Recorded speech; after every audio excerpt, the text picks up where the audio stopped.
Hey, welcome everybody. Hi, it's your favorite DJ Duchess. Welcome to the show, Cue the Cure. I'm joined here with Dee Clark. We got TMF. We got Cookie in the background, and DJ Territory in the background. So we got a room full of DJs, women DJs, tastemakers, pioneers. Energy here today is great. So if you're joining us, you're in for a great show. But Cue the Cure, just to give you a little bit of background, is a show that's all about music and the healing power of sounds, music, and frequency. We also focus on social justice, equality, and changing the world every 3 to 5 minutes at a time. But I'm going to hand the microphone over to Dee Clark, and I'm going to have her give just a little bit of introduction and have her tell her about herself. One second. Hey, what's up, fam? How y'all doing? I'm a DJ, Dee Clark, from DC, the DMV area. Has been DJing for over 20 years plus, and I started out on vinyl, and I'm still on vinyl, 100% vinyl DJ. I stick to it. It's like my life. I love it because of what I know what it does to the crowd by experience. I've seen it with my own eyes versus digital. No disrespect to digital. I love digital. It all. I love DJ culture. Period. But something unique about vinyl is how I've seen how it moves the crowd like no other, and I live by that. And it was the first blueprint to the DJs, like when back in the day you saw it was two was the two turntables and microphone. I'm from that era, and I keep it real like that because it's historical to me. Like when you look at history, how they try to erase all our history, that's one way. Uh, in my lane, I'm not gonna let allow it to happen. So that's why I still not drum and bass, drum and bass on the brain, but how I still spin vinyl to this day. I'm a purist. Thank you. Yeah, and we really appreciate that. One, I had to get put on to game because I didn't know it was 100% only vinyl. I know now, and it like Biggie said, if you don't know now, you know. I remember you asked me that question in a text. I'm like, no, 100% pure vinyl. 100% vinyl. But what I mean, I know you mentioned a little bit. I have some other questions, but I know you mentioned a little bit that why you do vinyl only, and that you say you can see the difference and you feel the difference. Can you expand on that a little bit more? Yes, it's cosmic. Ooh. Um, we're a cosmic being, and I keep it cosmic through vinyl. When they try to switch us over from cosmic is through AI. No disrespect, I love, social media and all that. But spiritually, they're trying to. It seems as if it's trying to be a transfer of spirituality, and I keep it cosmic. I keep it true to our culture and our ancestors, and I play from that only. Uh, AI is new, is exciting and it's great, but it's not original. And if we keep doing what's new, it erases the original.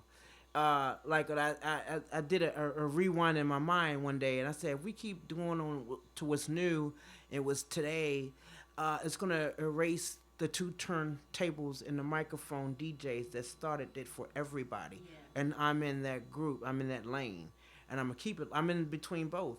But spiritually, I'm with what's honest to the culture and to the planet, and it's cosmic. It's deeper than what we think. Is cosmic to me, and I'm I'm just blessed to be in that number to stay with vinyl and to keep going, pushing through regardless of what it looks like, what new and this is that and that's that. Nah, I gotta stay to what's real. What's real keeps me strong. It keeps me grounded. It keeps me like I don't know. it keeps me, teaching what's important. The new generations coming up, they are all on AI. They have no idea, no clue what's really original, how they can really be grounded. And this is the way to stay grounded. Stay true to yourself and stay true to the ancestors and what paved the way from there to now.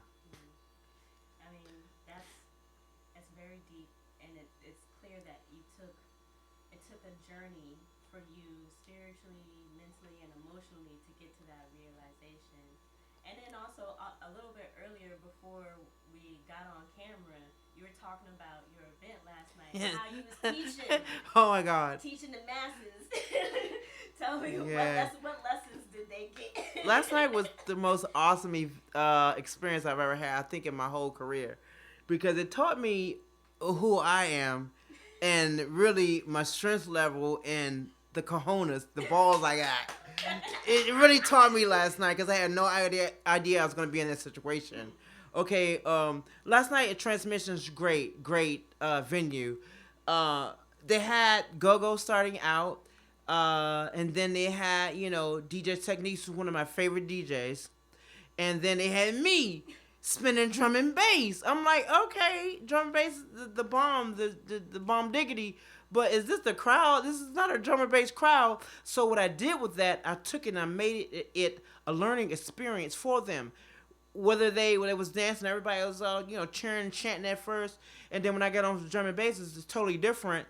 So what I did with them, I schooled them. I took it. I didn't get offended because they weren't dancing as much, but this crowd over here was going bananas, and this crowd over here was, but that middle crowd was like, look at that, what the hell? But they were like, getting into it. They were like, oh my God, this is new. I never heard of it. But I schooled them and let them know, someone looking at you, I do this. And this is a whole nother aspect of genre music that we do as well. You need to know it. And it is also inspired from hip-hop, drum and bass, everything. Hip-hop, jazz. I think I played a very mature set, too. I played some jazz in there. Then I went back to some real hard, ripping raga. But I know now, like I'm prepared today, I would have added some Baltimore tracks in that joint, some house tracks. But now I know. So today I'm prepared. But last night I was prepared too. Even though they wasn't ready, but I was totally prepared because it was a learning experience. And I had the best time last night. It was like the best learning experience. And it taught me about how strong I am in this game for real. And I had a sold out crowd in front of me. And I was like, oh, y'all not dancing? But here, bam, here you go. Bam. Oh, bah, bah, bah, bah, bah. It went just like that. Try not to dance. Yeah, it went just like that. They couldn't help it. They danced. They couldn't help it. So it was a learning experience for both of us, all of us. I had a great time. And so now let's move into the deeper questions, the prepared questions. So looking back to when you first started breaking into the DJ industry, what kind of barriers did you face as a woman, as a queer woman, and then what kind of advice would you give to people who are trying to, not people, but specifically maybe women or like just the non-conventional DJ, the not white man? Right, exactly. What I would say is that number one, believe in yourself, and understand that everybody may not like you, and that's okay. You still be the bomb, and still be the best wrecking source that you can teach everybody that's coming up in this field. And when I first stepped into the arena, I got told no a lot, and I noticed it was by men, a lot of men, and I was shopping my tape around. That's how long ago it was. I was shopping the tape around in a CD, and I was told, no, you don't have this, no, they don't have that. And I'm looking at you like, nigga, this I do. But I got. But I cried for 1 second, went back into the lab. I remixed my, what I wanted, how I want to present myself. And I believed in myself most of all. Because I came from the club scene where I was taught by the DJs that were spinning vinyl at the time. They all spent vinyl.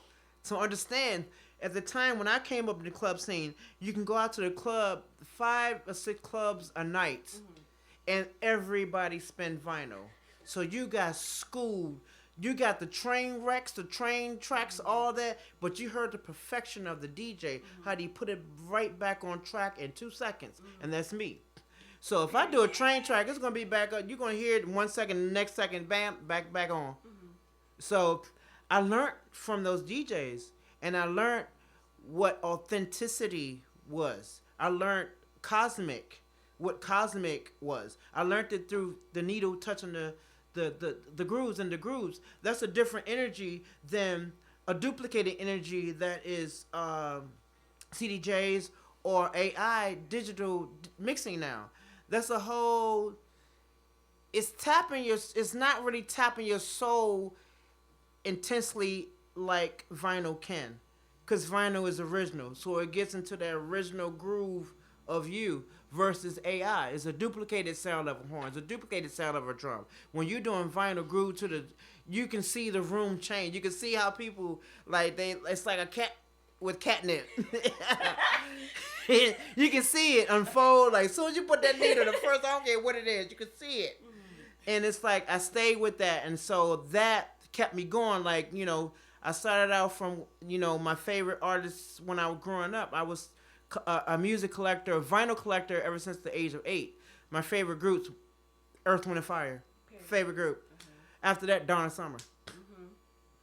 So, All the Flowers Have Gone, one of my favorite songs by Earth, Wind, and Fire. And I saw them in concert. I saw Teddy Pendergrass. My uncle took me when I was 11 years old because he knew how in tune in music I was. So he got tickets to the Capitol Center back in the day.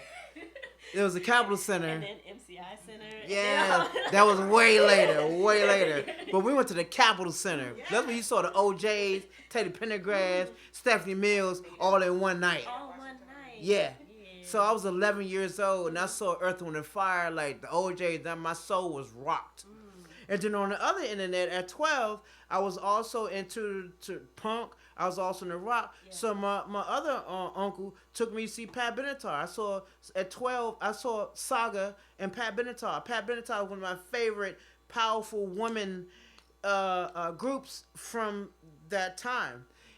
Aside from, but first it was Nona Hendrix, Patti LaBelle for me, and then later on was like Pat Benatar, stuff like that. But I was so, elated when I saw her in concert. The power of women is what set me off more than anything. Like, women were to me so powerful, and I stand in the footstep of a powerful woman, teaching today with DJing on vinyl and staying vinyl, even though CDJs are the new thing and the out thing today. But I'm like, I gotta stay to what's true, and I'm loyal to what's true and what got us on the map in the first place. So I gotta stay with that. Yeah. I also find it so interesting that you mentioned that your uncles were the ones who were taking you to see these powerful women. Sure did. And that's what set you off for your musical appreciation. Tell me about these people in your life that started you really loving music. Yeah, they saw me as a child. I think, I was like 9, 10, 11, 12. All the other kids are outside playing. I also grew up, I was also on a chess team, and I was I won chess tournaments when I was young. So it was that and music at the same time. So basically what she's saying is you're a genius. Oh, okay. I'll say it. Okay. That's genius level to me. Yeah. So I was winning chess, the neighborhood tournaments at the time. So my uncles, we had step uncles that taught all the kids chess in the neighborhood, and simultaneously I was in the music. So after chess, I would go home, and we had a hi-fi. Everybody had a hi-fi in the neighborhood, some headphones, some records, behind the glass, and it was always playing. The radio, something was always playing, but I was always waiting for when everybody has finished listening to their song, so I can go put on headphones and listen to my stuff. I had that Earth, Wind, and Fire queued up, that Donna Summer. I had some Evelyn Champagne King and James Brown too. And I would be on there as a child, like 8, 9 years old, for hours. And they would come. You're not outside playing, but you're down here with the headphones on. Okay, let's go to Mr. Hopper's record store. So they take me and set me up on the counter. Yeah. And so sing that, hum that song, and my father did too. So hum that song you was humming to me, and it was like Donna Summer's, I Feel Love or something like that, and they would buy me all the records. Mr. Hopper, he would go get me the records, cause every like black neighborhood had a record store. That's one And thing then I we had a don't see record. a lot of We had a record record store, so I was used to records. So when you go to spend the night with people's houses, instead of taking games stuff like that, Yeah, I took a you bag play of records. records. You got a record player? Can I play this on your? They're looking at me like a little weird and everything. I mean, some people were looking at me like, hold up, you want to play some record? You don't want to play no games? They didn't see You want to eat? They didn't see the vision. No, I'm like, no, I need to play this record. I need to get this. I need to hear this Gotta because get that. this is in my soul, and I need to hear this with that, and I need to hear this with that. I didn't know I was a DJ then because I never wanted to be a DJ. Never ever wanted to be a DJ. But my gut was calling me like, you got to do it because you're gonna be depressed if you don't. Oh, yeah. I That's a never part want to of be you a DJ. Yeah, that's part of you that's missing. Yeah. I feel that too. I never really wanted to be a DJ. My first husband was the DJ, and he played only vinyl. And I was like, he's like neurotic. Yeah. And I was like, I don't want no parts of that. Fast forward. It's serious. You gotta be by yourself. Yeah. If you got a girlfriend or man, whatever, get them out the way. You gotta have a whole room. Yeah, they gotta get the hell out the way. Sorry, not you, Cookie. Cookie is an exception. Cookie is an exception, and that's you. Partnership. But I've had girlfriends in the past. That's why I was like my relationship. I have a girlfriend in the past came down and did the needles like this. Now I had the day to call the police because I was going. Yeah. You did this to my baby. I'm like, realize that's your real baby, not her. No. that's your problem. Listen. The emotions were in the wrong place. She realized that at that moment. I'm not your baby. That is. That's the baby. So, yeah. So, it's still in me. Like it's so hardwired in me, and I can't let it go. It's like. It keeps calling me, and I love it, and I keep coming. But I got new ideas, and I got new this, and I think y'all should know this, and I think you should know that. That's what I'm coming with. Okay. Yeah. Next question. So, there's a lot of pressure sometimes in the industry to fit in, to fit a certain expectation or look, so that you could get ahead or whatever the motive. All right, you got the answer ready. tell him. Yeah. He said, I'm being real honest. fuck I ain't gonna say no names. Fuck expectations. I ain't gonna say no names. But my friends, I had friends from the Paradox one time. These are some of my best friends at that time, not now. It was so funny.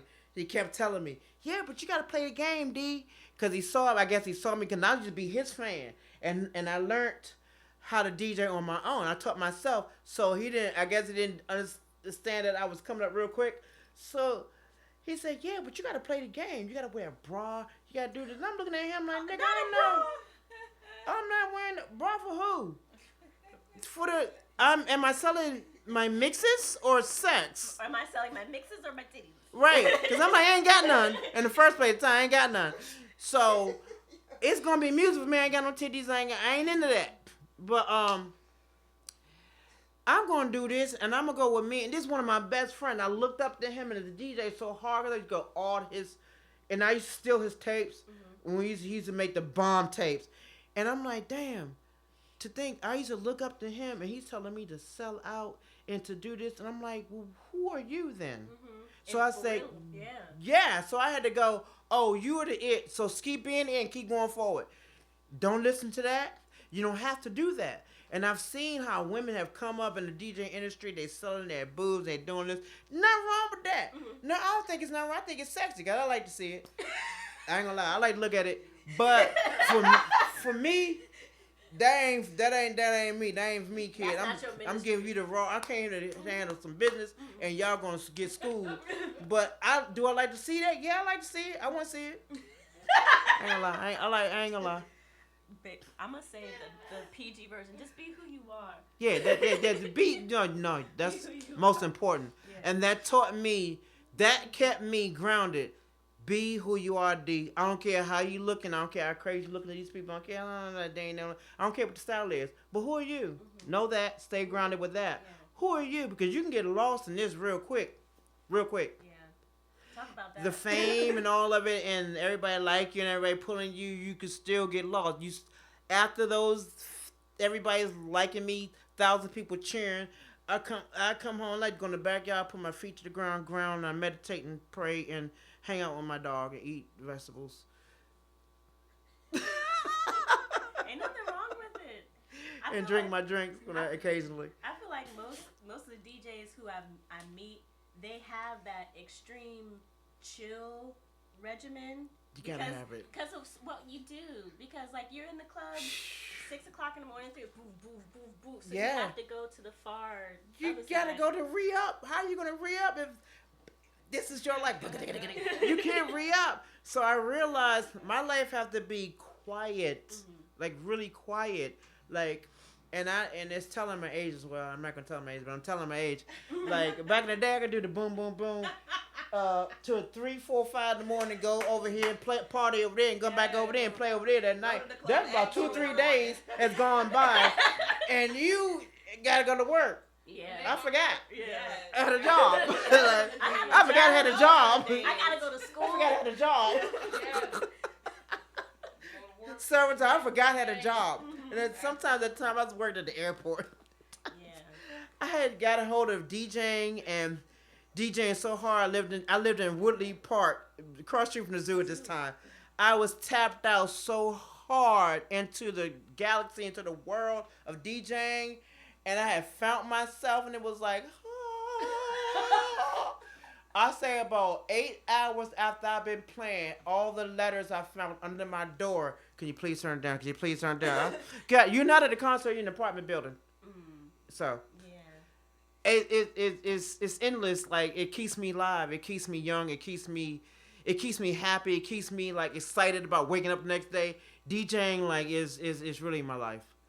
It is. I appreciate that answer to the question. Now, that was the end of my questions, but I just have like a more organic question because you said when you found DJing, it was like, yeah, and then you said you never really wanted to be a DJ. So make it make sense. Well, I kept going out to the clubs and saying what the DJ should be doing, how they should mix it. So I'm like, well, if you feel that way, won't you do it? So it was like so many years, like, oh, I like the DJ, I love the DJ, but if they just do this, I was a perfectionist like that, and I still am. I'm very hard on myself. And so I was like, yeah, but if that DJ did this and add that, blah, blah, blah, blah, and all of a sudden one day it went, why don't you do it? They're already doing it. When are you going to make your own lane and do it? And I did it. And when I first got into it, like I said, it was hard because I had a lot of men telling me, you can't, you can't, you can't. So I had to mix this together and everything, but it was not effective. My thing is, one of my key things, is it effective? That's the question I always ask. Is it effective? And one of my motto things is, you have to be better than you was yesterday every time. You have to be better than you was last time every time. So that's also in my mind every time. So I just thought that I had to bring it harder than I've witnessed, than I've experienced. Okay, then what you gonna do? Since you so say what everybody should do, what are you gonna do? And I couldn't be an ordinary DJ. So after I got my mixing down packed, and then I had to go back in the lab for another year and re-practice, because I said, yeah, you can mix, you can do this, but I couldn't listen to my own mixes for years. I never listened to my mixes. I never liked them. Until I went back in the lab and reinvent myself and said, I want to be that. I want to sound like that. What DJs got your heart doing like this? I want to be that. So you got to practice. So it took me a year, and then I came back out, and I was that. Period. And I want to speak to the community, to the fact that you went back and worked on yourself. Took a year. Because a lot of people, I don't even think, take the time to want to go back and learn and re-examine their craft. They feel like, oh, I got it. And now I'm there. I mean, I had it. I mean, and I had all the gigs like before I had the oomph in my chest. But I wasn't satisfied because I knew better. Like I knew, like I've been going to clubs for years. Between New York, Baltimore, and DC, I've been going to see Larry Levan. I've been going to see everybody for years. So I can't be mediocre and like, yeah, you can be a DJ, get this, yeah, I can blend, it makes sense, okay, but is it effective? Is it a complete sentence? Is it that sentence that's gonna with a question mark or punctuation mark at the end? Yeah. I didn't want to have a period at the end of me. Yeah. So I had to go back and redo that, and so I wanted to be that call that DJ. Yeah. So I had to go back and study how to be that. Yeah. I had to study it and I had to practice it and how to be it. Now I can listen to my own mixes. Like I said years ago, I could never listen to my mix. Everybody else loved my mix. I was selling so many mixes, but I could never listen to them because I thought it was horrible. But now that I've created how I can be effective in the mix, and it's the mix effective to the people. Most importantly, are the people affected? How are you affecting the people? Because anybody can be a DJ. Yeah. But and blend songs, that's great. But what makes you that DJ? What makes people want to call you? Mm-hmm. It's how I had to go back and study how to do. Well, Dee, I don't want to keep you because I know you're busy. Booked and busy. Yeah. As a matter of fact, I'm at Transmissions today at Alphabet Soup Events, DC Women's Lesbian Party. Join us, please. I'm closing out, and this party is starting right now. It's going on right now. It's on Transmissions on 8th Street. Thank you. And so we very much appreciate you coming here, being present. I appreciate it. Also, tell if you have any more projects, anything you want to promote. Give us one more. Yeah, I have on the DC music scene, the documentary about the DC music scene. I'm gonna be appearing in that. Maybe June 30th. I'm not sure where they're gonna air it, and a whole bunch of other things coming up. I don't have my calendar in front of me, but I know the very next thing I'm gonna be doing is the DC music scene documentary, and I think that's gonna be done by Kobir, Jamie, in the rave scene. And I love them so much, and I love them for loving me and understanding who I am. Thank you. And where can they find you on social media? Social media, Dee Clark on IG. As a matter of fact, when I said I didn't want to be DJ, that's why I didn't call myself DJ Clark. I just said Dee Clark. Just Dee Clark. Just Dee Clark. Mm-hmm. Yeah. So on IG, I'm Dee Clark. On social media and on Facebook, Dee Clark. On YouTube, catch me, Dee Clark DJ. I have lots of videos on YouTube and stuff like that. So, yeah. And I'll keep you posted on upcoming events. And thank you. We appreciate you. Yeah. Thank you. My pleasure. Had a great time. Folks, bear with us. We're going to change guests. TMF in the building. Cookie Sookie, TMF.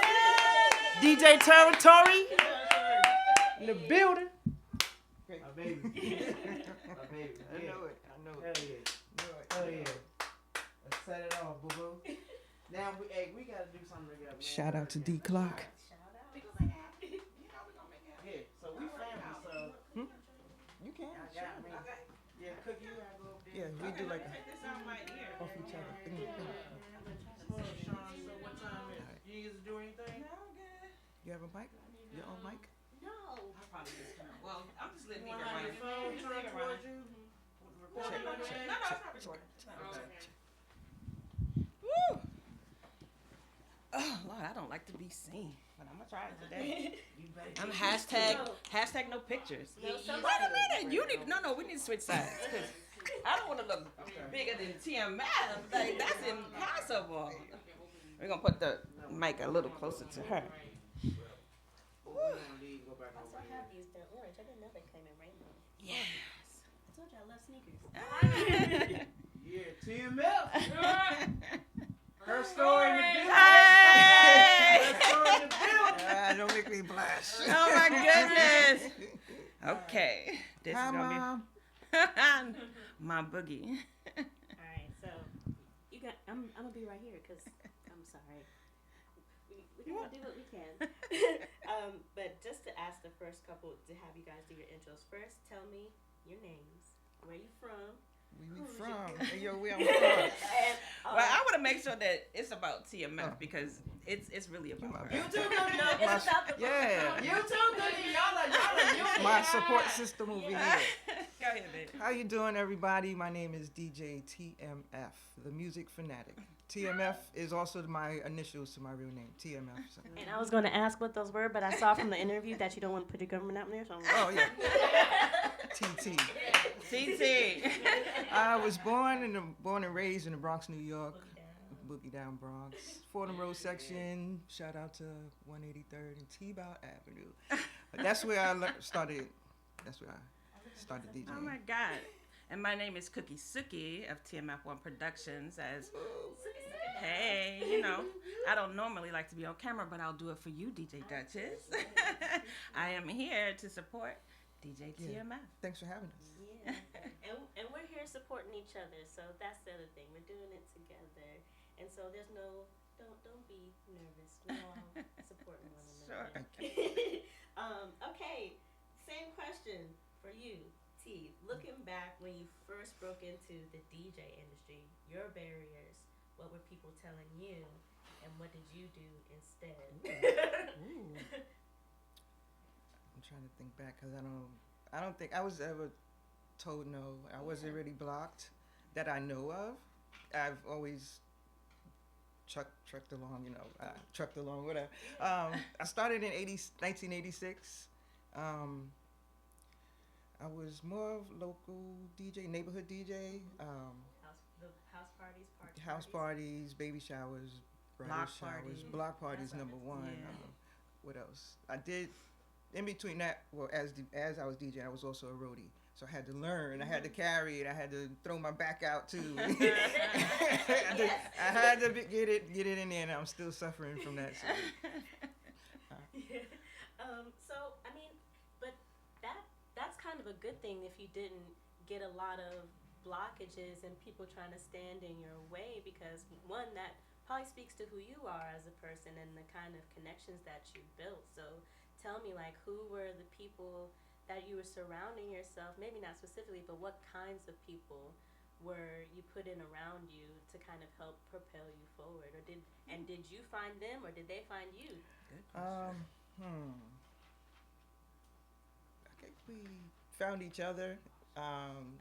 Shout out to DJ Poochie. So he lived in my building. He's also the father of my children. So I have 2 children, and they're grown. But back in the day, when I met him, he had equipment, and I was just wondering, what does that do? What is that? And he DJ'd, and he taught me how to DJ, and he recorded my first mix where I was train wrecking, but he still recorded it, and he was proud, and he played it, and they was like, who is that? Like, what? Who? It's T. But yeah. So That's good. of course, my mom has always been there. My dad was a DJ when I was young, but I didn't get a chance to use his stuff. Like he used to like. Don't touch it. DJs, Yeah, you don't touch my scratch vinyl. records. Touch my You don't 8-track. scratch records. My So, reel to like, reel. So I was like, I'm a DJ now, Dad. I cannot. No, you don't scratch records. So And so, after college, I actually got to live in New York for about 3 years, but in the Bronx, but not at that same time. You were there starting in 80, 87, like when hip hop was being birthed, where we were moving from hooking up the light poles to booking shows and tours and venues. What was that like seeing? Oh, I could tell a story behind that one. Yeah, I guess. Wow. I'm thinking back, like, how did it feel? Was it just like kids out partying? Like it just didn't It feel like just nothing? it didn't. It just felt like it was. We just grew up with it. Yeah. It was part of our life. So I couldn't. I knew I could write raps, but I wasn't as you can see. I don't really talk on the mic too much. But I don't have a stutter problem. But I'm just like I always talk with my hands. She's my not a hands. talker. I talk with my hands with when I play music. But it was just the everyday thing. The walking around with boom boxes and that playing tapes, and neighborhood people would rap. There was people that did break dancing, and there was graffiti artists. So it was just part of my life. Yeah. Yeah, what's that story you got? So, little known history fact. So, TMF, when she was 19 years old, and this is part of her little biography of DJing, she actually was in a competition to be a DJ for an up and coming rap group. And so she actually won the competition as a 19-year-old in the Bronx, New York. And she was a DJ for this group. Yeah. And she was originally a part of the golden era of hip hop. She doesn't really brag on herself that way or talk about it that way because she, as you can see, she's a little, quiet. I am shy though. She's a little shy. She plays, but she's shy. And so I always bring that story up to when people talk to us because I think it's so important for people to understand. Even though they met her, a lot of them through house music, she actually is from the golden era of hip hop. She really is. Born and raised in the Bronx, New York. Started in the streets of New York. Started in the hip hop era of people coming up on recorded albums and sales in hip hop. She was a part of that scene, albeit as quiet as it's kept because she doesn't brag on herself that way. But Cookie Sookie, I'm always telling her story. I love it. You need a promoter. You gotta have somebody in your corner. I was a battle DJ back in the day too. I used to do the tricks and everything, cutting, scratching, turn around, all of that. And I said that was my first husband. That's the only thing I liked about him in hindsight. Yeah, I got away from vinyl in '99 because I relocated here in '96. 1996, I relocated to Silver Spring, and then I moved to DC. I was still using my records, but at home, because I moved here, I didn't know anybody, and then I met DJ Divine, Scooter, and I was buying a new mixer, and he was like, "Are you sure you're getting him the right one?" I said, "This is for me." Him. This is for me. He looked down. You're a DJ? I would say yes, and I was spinning vinyl at that time too. So I got the mixer, and then I met DJ Chill of Party Hard Productions. I auditioned for. They was looking for a female DJ, and I auditioned for that, and I got it, and that's where I met. I can't think of his name. It's on the tip of my tongue. Anyway, it's okay. So yeah, then I was invited out. Come spin, and I would spin hip hop and do a little hip hop set. Mostly party breaks, because that became my favorite, like party breaks, like Fat Man Scoop, rest in peace. Yeah. So Crooklyn Clan, Fat Man Scoop, Crooklyn Clan. Yeah. So she really, at her core, at her soul of music, is a hip hop DJ. Yeah. But a lot of people know her in this town for house music. Because I wanted to transition because the change in hip hop now, it doesn't resonate with me anymore. Just what parts? Message? A lot of the lyrics, I'm just like, okay, this. I know we used to rap. They used to rap about some things. I used to play everything. And when it got closer and closer, like I did the whole 2000s, and it was starting to get bad. Yeah. No offense, but it was starting to get bad, and I was just like, I don't even want to play that. Yeah. I tell people like the year I probably stopped listening to music was like the year I graduated high school. After that, a lot of new stuff it's been thrown together. Yeah. I didn't want to. I'll do an old school party in a minute. I call mine "Rocking Your Memory." So if I'll make a mixtape and I'll call it "Rocking Your Memory," and then I'll just dig in the crates and digital crates now. I use a DJ Rev 7, the rotating one, because it gives me the feel of a turntable, and I love it. I couldn't wait until they came out with that, and I got it.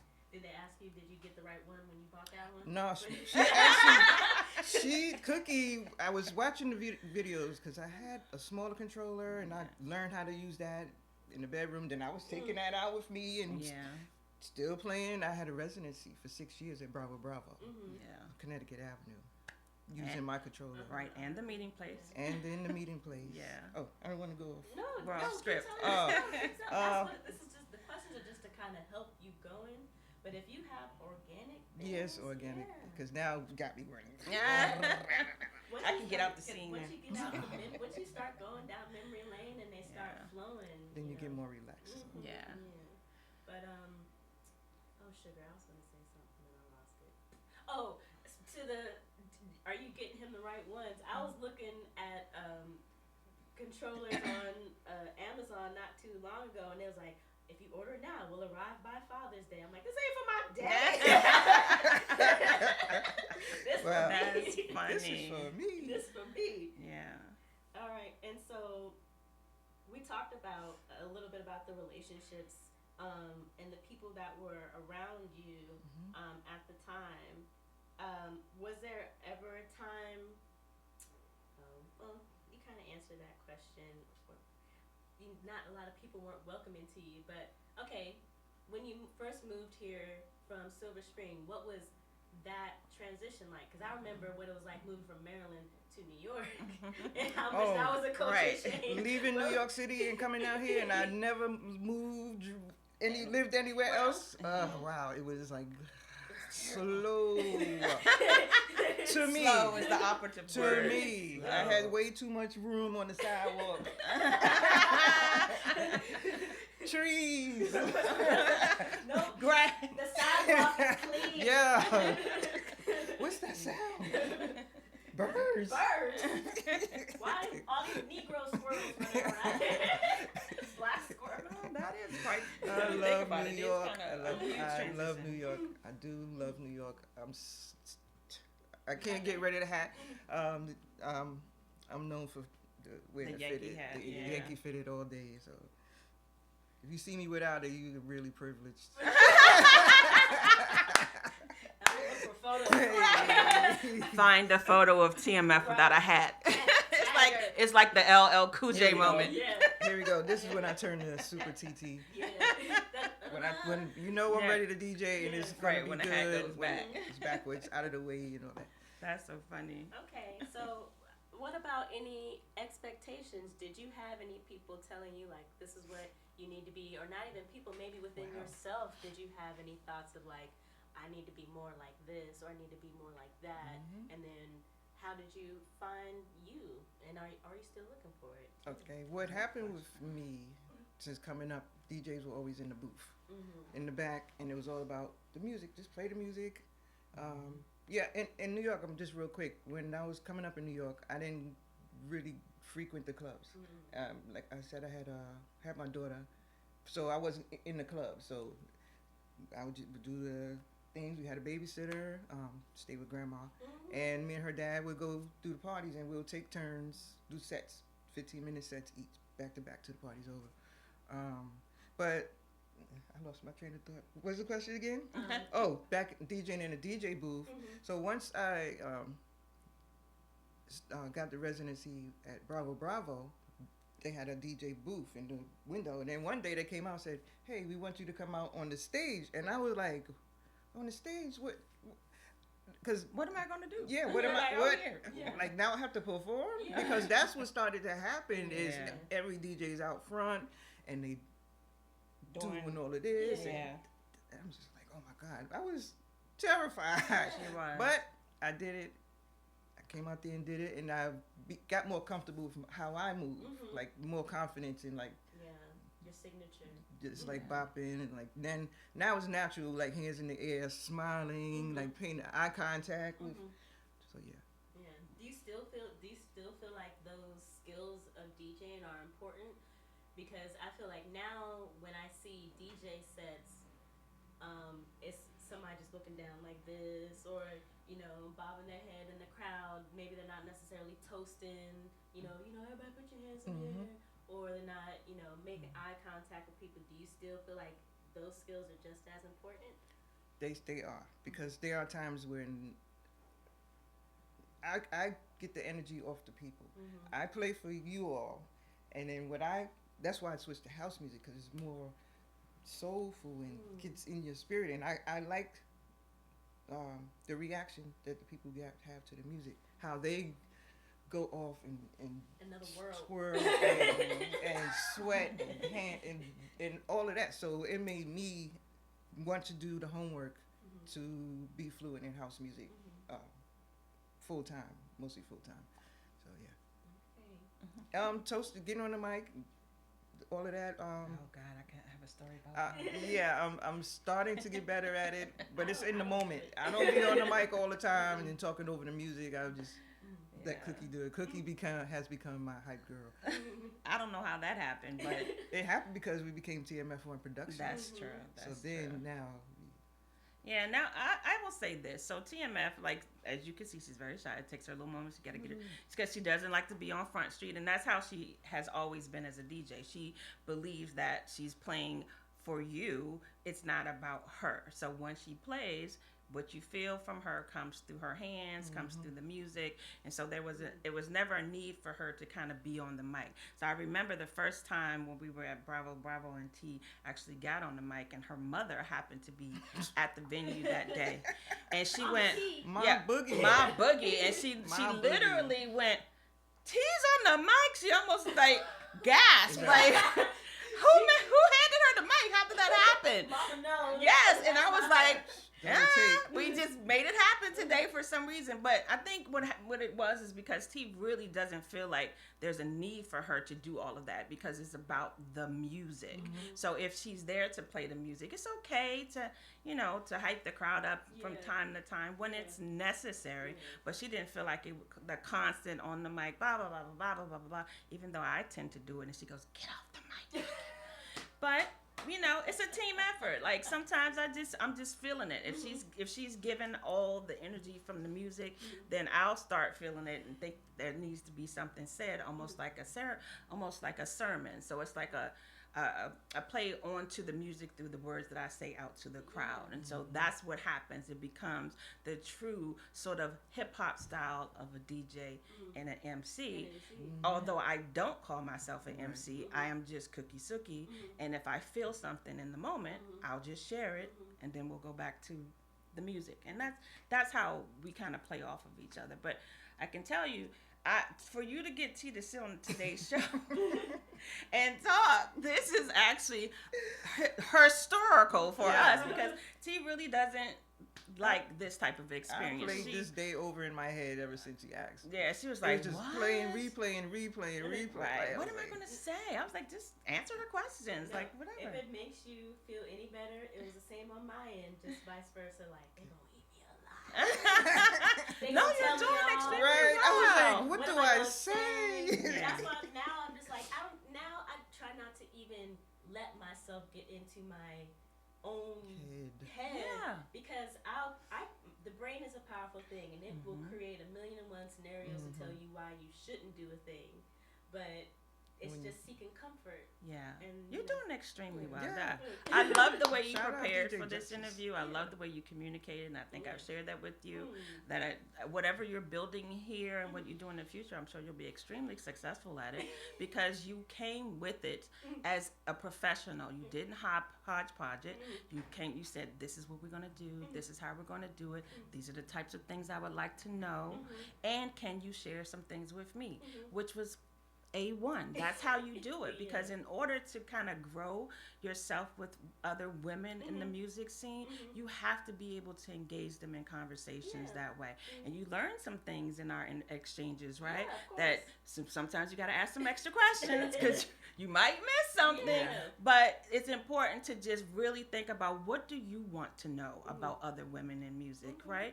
Like for me, I'm not a DJ, but I love music. I grew up on music as a native Washingtonian, just like Dee Clark. As she was talking about going to the concerts and things like that.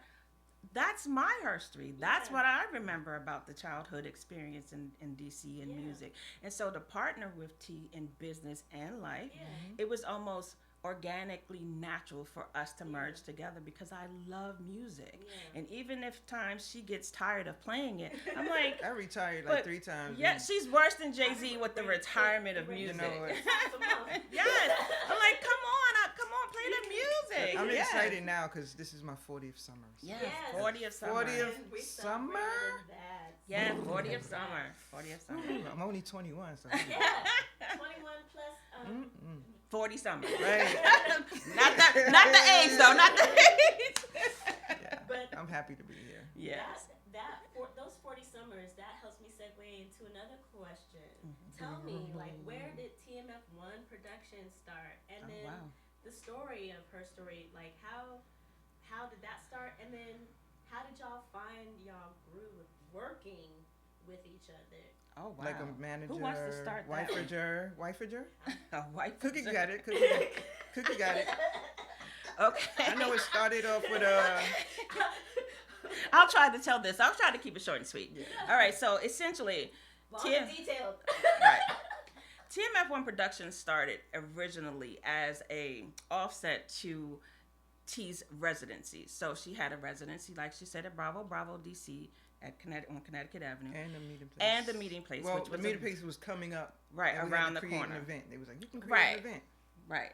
So what happened was they asked, hey, would you guys, can you do something over here? Because they would come visit us at Bravo, the owners. Ricardo would come over and say, oh, wow, you guys are really doing it over here at Bravo. Yeah. Would you like to come do something with my place? And we said, sure. So then we went, well, wait a minute. We're not a production company. She's just DJ TMF. So we literally just kind of pondered it for a minute and went, okay, we can kind of make this happen. So why don't we just do this? And TMF1 obviously is a play off of her name Firstborn. and being firstborn. And another little inside joke that I won't share, but it's an inside joke. What No, is it? no, here's No break. okay, wait. The inside joke to the one is this, not just firstborn, is when we first met. Oh my. Right. It We was met. higher number one. She said, what's higher than number one? Because we were doing a numbers game on social media, right? And I said, what? Like, who says that? And I was like, that's right. She's from New York. What's higher than number one? I call you son because you sound like one. Right. So I said, okay, I'll play along with this. And so that's the gag, that the one is a sort of a homage to that first exchange of what's higher than number one. That's how it got. Inside joke. That's a brag. That's the herstory of it all. So when we started TMF1 Productions with the two residencies between the two, we started a Saturday house music event that took place at the meeting place, strictly for house music, because at Bravo, she was open format. So it gave her the opportunity to dabble in house and still do her open format at Bravo. So it was two things spinning at the same time. And once we started that, it kind of opened the door. And what you don't know is Dee Clark was the first person to come to our event. And she went like this. Yes. She was right in my face. And Yeah. I was like, It's Dee Dee Clark. Yes. Yes. I said, Dee Clark is at my party. Yeah, she was the first person in the door the Yeah. first day that I we can did see the that. event. She was Yes. like DJ She Blue. Yes.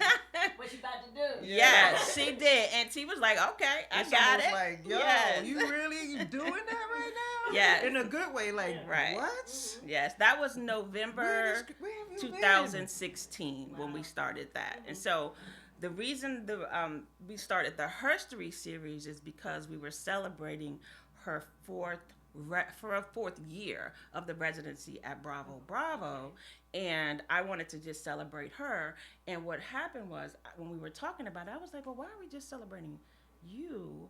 Really, we should bring some other women into this, Let's do because she had that residency Excuse for me. 4 years. And we were like, why aren't other women being spotlighted here?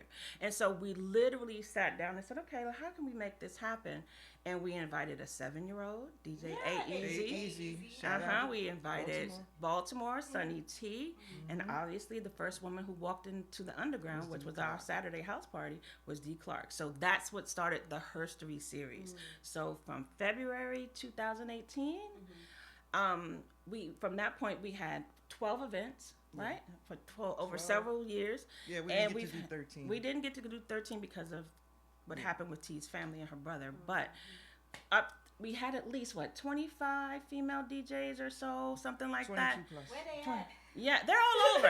Hold on, they're on the back of my shirt, by the way. Yeah. So if you want to know, you can take a picture of the back of my shirt and share it, because there's lots of female DJs that people don't even recognize are out there. And we're talking from DC to Baltimore to Virginia to New York. those DJs we had, I think some of them might even be watching and listening now. Yeah.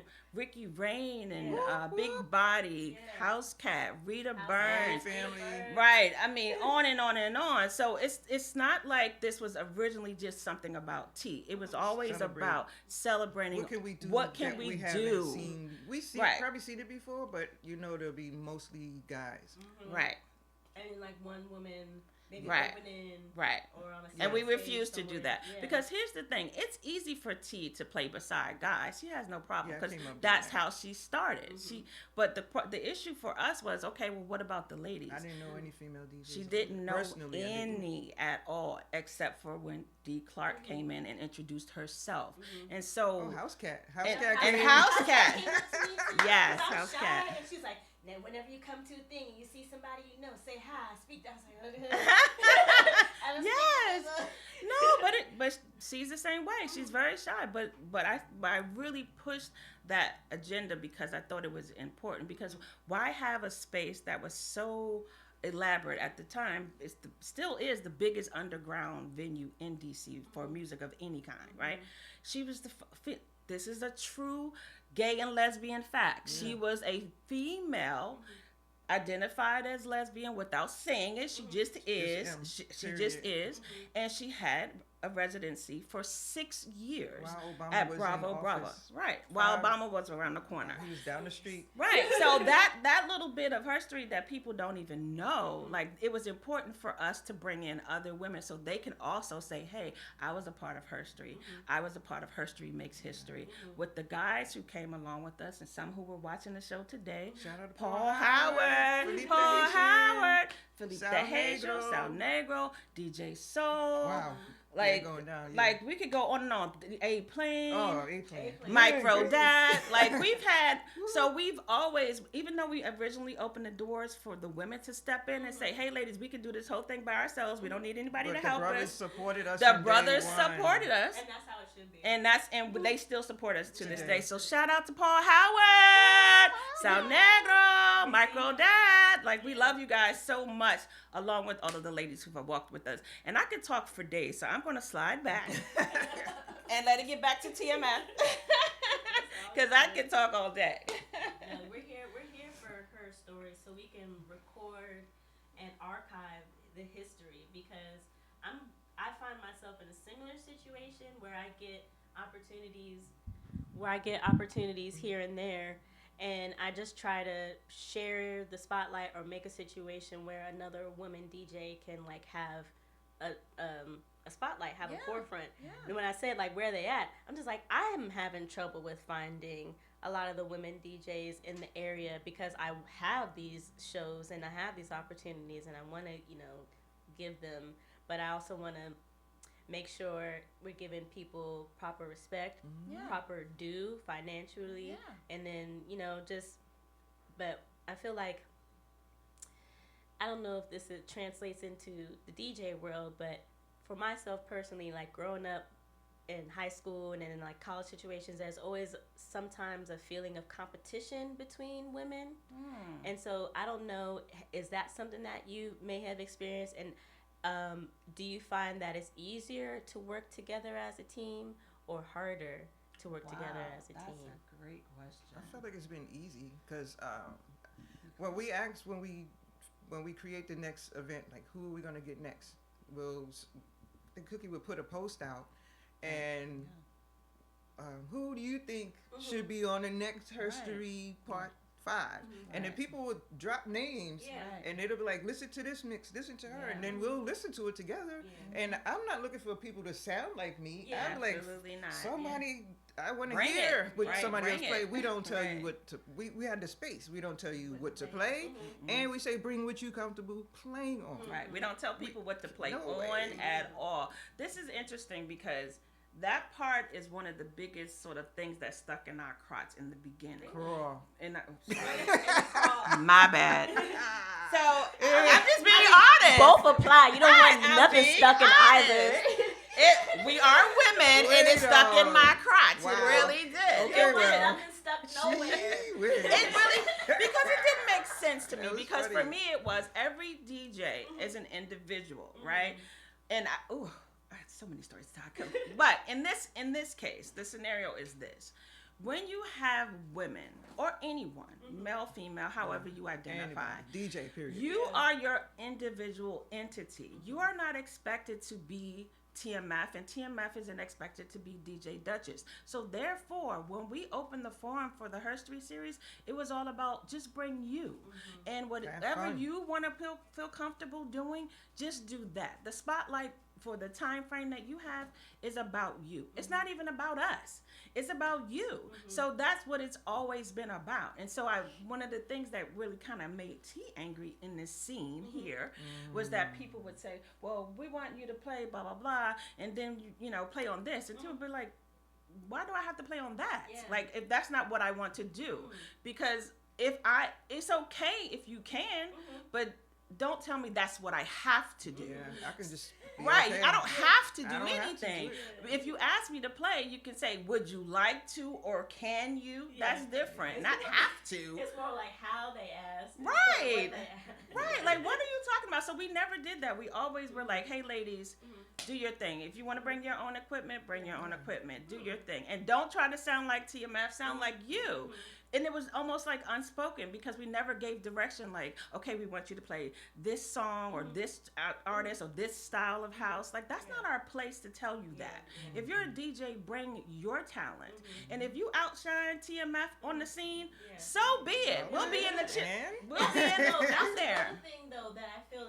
That's one thing though that I feel is starkly different with how women approach DJing versus how men approach DJing. They are very hierarchical. Like, don't outshine me. Don't like play the songs that I could possibly play, or just like you haven't earned the stripes enough to like be next to me. And versus, I feel like when I play with other women or in these type of environments or just non-male DJs, I feel like it's more inclusive and more community driven, more like be who you are and we'll just shine together. Well, let me just say this. There are a select few of some especially talented male DJs in this town that we personally love that don't behave in that manner. And I'm going to give them a big up one more time.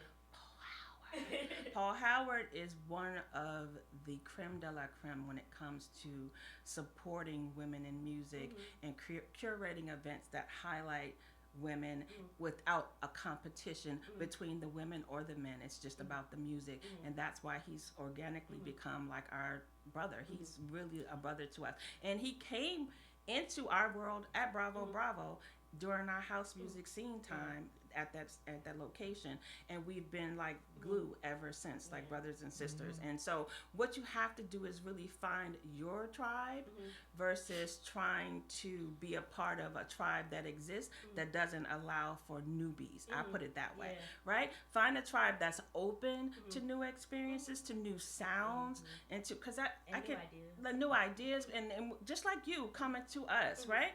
We haven't done events since 23, something like that, just because of life changes, right?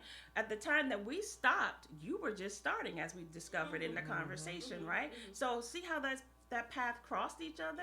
We stopped doing events, you started, but yet when you met us at Dance Like a Mother or met T, you started talking to her, and she was open to coming to be a part of your world. She didn't stop and go, who are you? Why are you talking to me? I don't know what you're doing. I don't want to be a part of you. Who this? Like, you're a little girl. I don't want to talk. You see what I'm saying? You have to be open to have new experiences. And so when you run into people who are trying to be something other than open, then keep it moving. You know, keep it moving. One of the ways that T even got into Bravo was because we had gone to something, and I won't even say what it was. We had gone to an event, and T felt like we were being... The tribe had shifted. Let's say the tribe shifted in the sense of sound and music and experiencing people. And we were like, wow, okay. And T was like, well, what's the deal here? And I said, well, why are we worried about it? If we want it to be a certain sound, a certain way, a certain experience, do it yourself. Do it yourself. What's your own thing? And that's how she started at Bravo Bravo, just as simple as that. It's just think outside of the box, think about what tribe you want, and make the experience and drive it in a way that's inclusive, as we talk about being prideful and being women in music. You have to be inclusive of all. One other story I would love to tell, and I told T I was going to share this today, so bear with me. Is it okay? Yeah. Okay. I'm good. When we had the first Herstory event, this is a true story. Someone said to us, well, I just want to address the elephant in the room. And we were like, okay. What elephant? What elephant in the room? And they were like, I just want to let you know I'm not a lesbian. I said, that wasn't on the information. We never requested a lesbian. We just said a female. And the female was a gag on the way that people addressed T in New York when they would put her on the flyers for their Female events. DJ. They would say female DJ from the Bronx. And so my name was DJ Technique. back then. And I thought With a that was QUE. so funny. I was like, when I looked at a flyer from one of her events from back in the day, I was like, do you realize they called you female DJ from the Bronx? That's a whole gag. So we said, okay, the series is going to be Female DJ Herstory. So that people would be like, okay. But true story. Someone came to me one day and said, why do you all call it female DJ? Blah, blah, blah. And I said, well, time out. Ask me the story first so I can tell you. Yeah. This is a gag and play on to get a dagger Yeah. back to the people who thought it was necessary To to qualify it this way. And so now we're going to empower it, just like people do the N-word, right? Which I don't say. Yeah. But if you want to take something away from people who thought it was necessary to qualify her that way, instead of saying DJ Technique from the Bronx, Yeah. so we'll take it back. We'll Yeah. snatch it back, Yeah. and we'll make it female DJ Herstory. Now we've cut it down now Yeah. to keep it short and sweet, like it's Yeah. just about Herstory. Because you can move on. But you can move on. But initially, it was to say, hey, look, okay, Female rapper, Yeah. We're female gonna- artist. Right, that's what it female- was. D-girl, female It is what it dancer. is. Yeah. right. Yeah, remember, I came from the beginning when all of that was coming up. Yeah. So that's the story behind TMF1 Productions, and I'll step back. Shout out to Roxanne Shante. Yeah. I think she there's an article. I have a book called The Mother Load. It has nothing but women in rap. Yeah, women in rap. And I think in one of the articles she addressed being called a female rapper back in the day. He's female. Yeah. It's hard. Well, that's part of the reason why we dropped it. Not because of that person's question, because we had dropped it before that. But again, we thought, okay, it's not necessary for us. We played the gag. We played it. We let it roll for several years. We did, and then we were like, okay, now it's just about Herstory, and that's what it is. To me, it's just a about word, Herstory. and it didn't stop me Yeah. being a female DJ, didn't. just a DJ, Yeah. Yeah. TMF, Yeah. Boogie, Right. T Boogie, whatever. Yeah. It It's what it doesn't is. matter. It doesn't. We had a good friend who passed away a couple of years ago. I just want to give her a shout out. Her name is Holly H.D. Dixon, and she had a brand called Label Me Not. She was a woman, all right? Denim jeans Denim designer. jean designer and an entrepreneur in the D.C. area who boot passed pocket. away a couple of years ago. And she had T as one of her models. What's her model? But her brand, right? She was, Yeah. yes. Hey. Her brand Label Me Not spoke volumes. I'm sorry, around Label me not. right about not sort of walking into the room with the label, and so that's one of the things we carry with us to this day. We still have her brand at home, her jeans, her shirts, her Can't fit 'em no everything. more. Right. And but that's really important. Like, label me not. Don't call me this or that. Yeah. We don't even walk into the room as a couple. We just walk in as TMF1 Productions. Don't try to label us. You don't know what our lives are. You don't know what we do. Yeah. She's a DJ. I'm the production. That's it. And so you don't, if you happen to find out or know or recognize that we're a couple, great.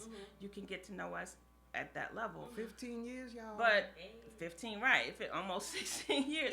But the reality is, sometimes it's about label me not. And then I know it's Pride Weekend, and there's 1,000 labels within the community. Happy But Pride. it's okay. Like Holly used to say, label me not. Just let me be. Just let me be. I also find it so interesting that this generation that is so like passionate about not being labeled and not not being put into a box with like gender conformity or gender roles or all these type of things, but they hold so tight to the labels. Yes. And like yes. and wanting to present as a label when it's just like just be yourself. you. Just be yourself. And then also on the vice versa part of it, if you're not sure of someone's identity, gender, whatever, ask. Yes. You know? It's a simple question. Or like you said in the matter, assuming you TMF1 production, y'all come in as a production company. If that's the other part, then just mind your business. Yeah. Right. Simple as that. You came to hear music. You can't or hear music. You wanna don't need to know all the back workings. Yeah. Right. You don't need to know that. That's it. DJ. She's the DJ. It's I'm the production. production. That's That's all you it. need to That's know. all you need to know. Okay. That concludes the questions. Woo! Wow. Yes. That look. Wow. That concludes the talking. I know we're glad that part's I'll be over. good. I feel good.